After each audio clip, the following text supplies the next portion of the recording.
প্রিয় ছাত্রছাত্রীরা, আমি কাজল চৌধুরী, সহকারী অধ্যাপক, police line school and college. তোমরা সবাই ভালো আছো তো? আজকে আমরা জাতি ও জাতীয়তা, নেশন এবং ন্যাশনালিটি সম্পর্কে জানব। জাতি ও জাতীয়তা ইংরেজি প্রতিশব্দ যথাক্রমে নেশন এবং ন্যাশনালিটি শব্দ দুটি এসেছে নেটিও বা নেটাস থেকে, যার অর্থ হচ্ছে বর্ণ অর্থাৎ জন্ম। উৎপত্তিগত বা শাব্দিক দিক থেকে জাতি ও জাতীয়তা বলতে বোঝায় একই বংশোদ্ভূত জনসমষ্টি। আমরা প্রথমে জাতীয়তা সম্পর্কে জানার চেষ্টা করি। জাতীয়তা হলো একটা অনুভূতি, একটা ঐক্যানুভূতি। যেমন আমরা সবাইকে এক ভাবছি বা আমরা এক, এমন একটা অনুভূতি। জন স্টুয়ার্ট মিল বলেছেন, রাজনৈতিক চেতনা সম্পন্ন জনগোষ্ঠী যখন একই সরকারের অধীনে বাস করতে চায় এবং ইচ্ছা করে যে সরকার হবে তাদের নিজস্ব সরকার বা তাদের একাংশের সরকার, তখন তাকে জাতি বলে। রেনা বলেন, জাতীয়তা একটি মানসিক সত্তা এবং এটা এক প্রকার সজীব মানসিকতা। যখন কোনো জনগোষ্ঠীর ভেতরে রাজনৈতিক চেতনা এসে প্রবেশ করে, যখন কোনো জনগোষ্ঠী নিজেদেরকে এক ভাবতে চেষ্টা করে এবং অন্য জনগোষ্ঠী থেকে নিজেদেরকে পৃথক মনে করে এবং তারা একটি সরকার মানে তাদের নিজস্ব সরকারের অধীনে শাসিত হবার ইচ্ছা পোষণ করে, তখন তাকে জাতীয়তাবোধে উদ্বুদ্ধ জনসমাজ বলা যায়। আর সেখানেই জাতীয়তার অবস্থান। যেমন দেখো, 1971 সালে যখন আমাদের যুদ্ধটা হয়েছিল, তখন চিন্তা করে দেখো যে বাংলার বিভিন্ন অবস্থান থেকে জনগোষ্ঠী এসে মুক্তিযুদ্ধে অংশগ্রহণ করেছিল। যে সরাসরি যুদ্ধ করেনি, গৃহকর্মে নিয়োজিত ছিল বা অন্য কোনো কাজে নিয়োজিত ছিল, বা যে শিশু ছেলেটি হোটেলে কাজ করত, সে শুদ্ধ এই যুদ্ধে অংশগ্রহণ করেছে বিভিন্নভাবে। কেন? কারণ তারা সবাই নিজেদের এক ভেবেছে, তারাও মনে করেছে যে তাদের একটা সরকার হোক, এটা তাদের সকলের সংগ্রাম।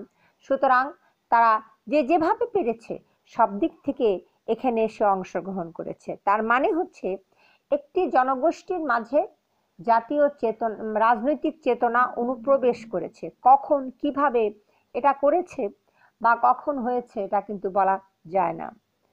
যেমন যুদ্ধে কিন্তু কেউ কাউকে ডেকে নিয়ে যায়নি, যার যার মতো স্বেচ্ছায় তারা যুদ্ধে অংশগ্রহণ করেছে এবং চলে গেছে যুদ্ধে। সুতরাং এটা কখন আসবে সেটা একসঙ্গে কাউকে ডেকে নিয়ে আনতে হবে না, এটা অটোমেটিক মানুষের মাঝে আসবে। তাহলে আমরা দেখতে পাচ্ছি যে এটা একটা অনুভূতি। কিসের অনুভূতি? এটা একটা ঐক্যানুভূতি। আর জাতি কি? লর্ড ব্রাইস বলছেন যে জাতি হলো রাজনৈতিকভাবে সংগঠিত, বহিঃশাসন হতে মুক্ত অথবা মুক্তিকামী একটি জনসমাজ। হায়েস বলছেন, একটি জাতীয় জনসমাজ ঐক্যবদ্ধ হয়ে এবং সার্বভৌম স্বাধীনতা অর্জন করে জাতিতে পরিণত হয়। আমরা দেখতে পাচ্ছি যে তাহলে জাতি হচ্ছে যখন কোনো জাতীয়তাবোধে উদ্বুদ্ধ জনসমাজ, মানে একটি জনগোষ্ঠী যখন তারা নিজেদেরকে এক ভাবছে, অন্য জনগোষ্ঠী থেকে আলাদা ভাবছে এবং নিজেদের একটা সরকারের অধীনে শাসিত হওয়ার ইচ্ছা রাখছে, তখন তো আমরা বলছি যে এটা জাতীয়তা। আর এরা যখনই মুক্তিকামী হচ্ছে, যখন তারা যুদ্ধ করছে বা স্বাধীনতা লাভ করে একটি সংগঠন অর্জন করছে বা দেশ পাচ্ছে, তখনই কিন্তু তারা জাতি। তাহলে জনগোষ্ঠী যোগ রাজনৈতিক চেতনা সমান হচ্ছে জাতীয়তা। আর জাতীয়তাবাদী উদ্বুদ্ধ জনসমাজ যখন একটি সংগঠন লাভ করে তখন তা কিন্তু জাতিতে পরিণত হয়। জাতি ও জাতীয়তার পার্থক্যটা আমরা কি দেখলাম তাহলে? মূলত মূল্যগত দিক ভিন্নতা থেকে মূলত জাতি একটি সংগঠন আর জাতীয়তা একটি চেতনা।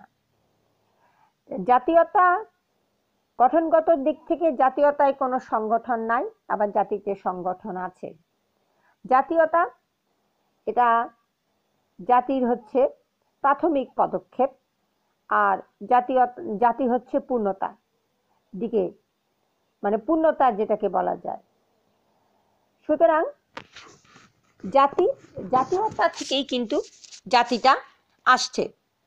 আগে জনসমষ্টির ভেতরে রাজনৈতিক চেতনার সঞ্চার হচ্ছে, তারপর সেই মানে রাজনৈতিক চেতনা সম্পন্ন জনগোষ্ঠী স্বাধীনতা লাভ করছে বা লাভে ব্রতী হচ্ছে বা যুদ্ধ পরিচালনা করছে, তখন তারা একটি সংগঠন লাভ করছে, তখন তাদেরকে আমরা জাতি বলে চিহ্নিত করতে পারি।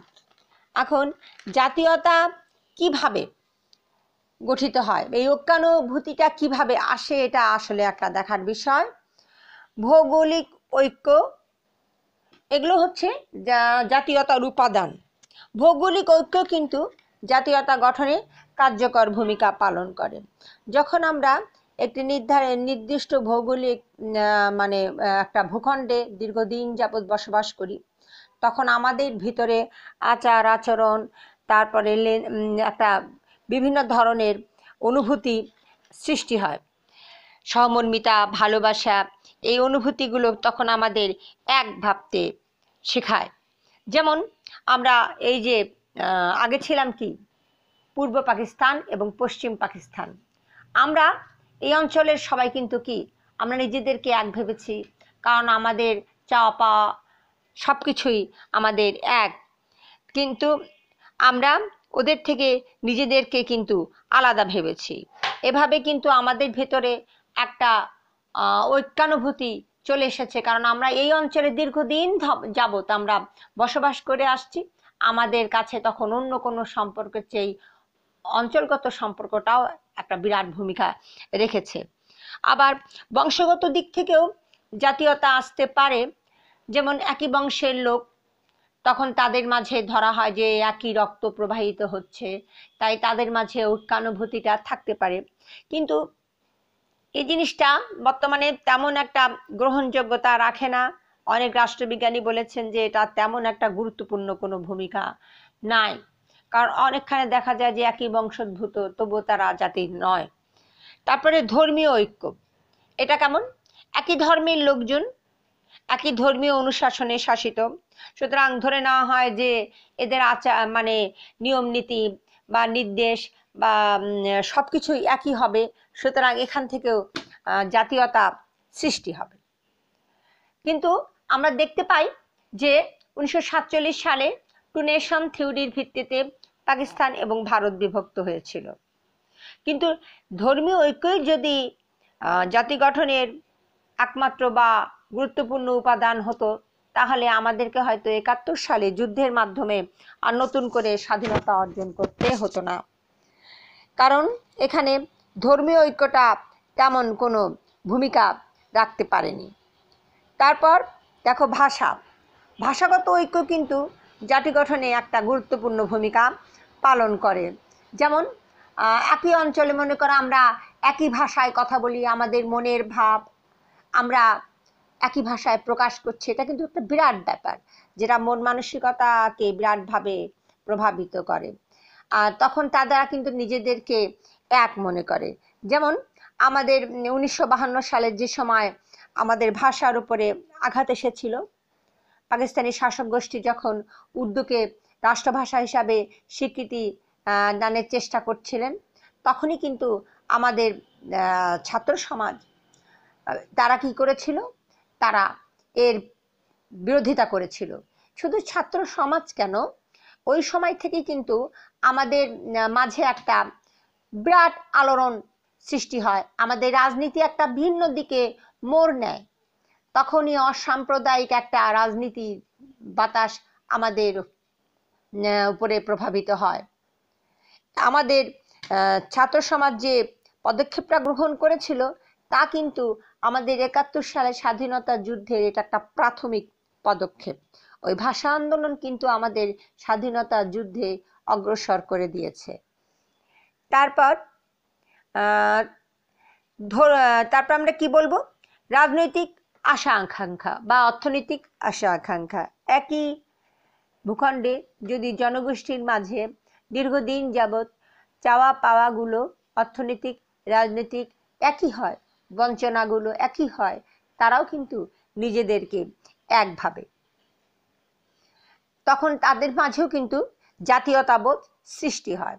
আবার মানসিক দিকটা দেখো, মূলত মন মানসিকতাটাও সেই হিসাবে ঐক্যানুভূতিটা, সে মানসিক মানে চাহিদাটা থাকতে হবে। এইভাবে একটা জনগোষ্ঠী তারা বিভিন্ন দিক থেকে নিজেদেরকে একভাবে এবং তারা কি করে, তখন তারা স্বাধীনতাকামী হয় বা একটা সংগঠন লাভ করে জাতিতে পরিণত হয়। আর জাতি এবং জাতীয়তা দুটি অঙ্গাঙ্গিভাবে জড়িত শব্দ, একটি ছাড়া অন্যটি চিন্তা করা যায় না। আবার জাতীয়তা এবং দেশপ্রেম, এখন আমরা সেটাই একটু আলোচনা করি। জাতীয়তা এবং দেশপ্রেম দুটো কিন্তু পাশাপাশি শব্দ। আগে আমরা দেশপ্রেম সম্পর্কে শুনি। দেশপ্রেমটা কি?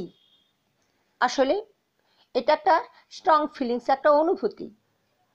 আমরা এখানে বাস করছি, এক জায়গায় বাস করছি, এটা আমার জিনিস, এই যে একটা অনুভূতি, এটাই কিন্তু দেশপ্রেম।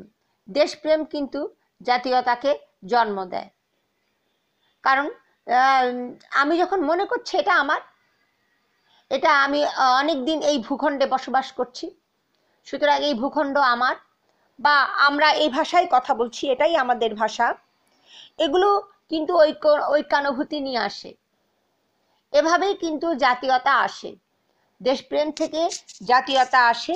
আবার জাতীয়তা দেশপ্রেমকে কি করে, ধরে রাখে। সুতরাং একটা ছাড়া আর একটাকে কিন্তু চিন্তা করা যায় না। দেশপ্রেমহীন জাতীয়তা কি হয়?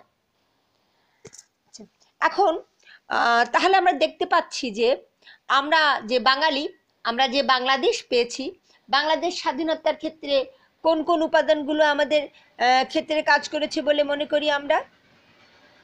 আমাদের ভৌগোলিক ঐক্যও কাজ করেছে, ভাষাগত ঐক্যও কাজ করেছে, তাই না? এগুলো হচ্ছে। আবার রাজনৈতিক অর্থনৈতিক অভিন্ন যে আশা আকাঙ্ক্ষাটা, এটাও কিন্তু কাজ করেছে আমাদের স্বাধীনতা যুদ্ধে অনুপ্রাণিত করতে বা আমাদের স্বাধীনতা অর্জন করতে। ধন্যবাদ।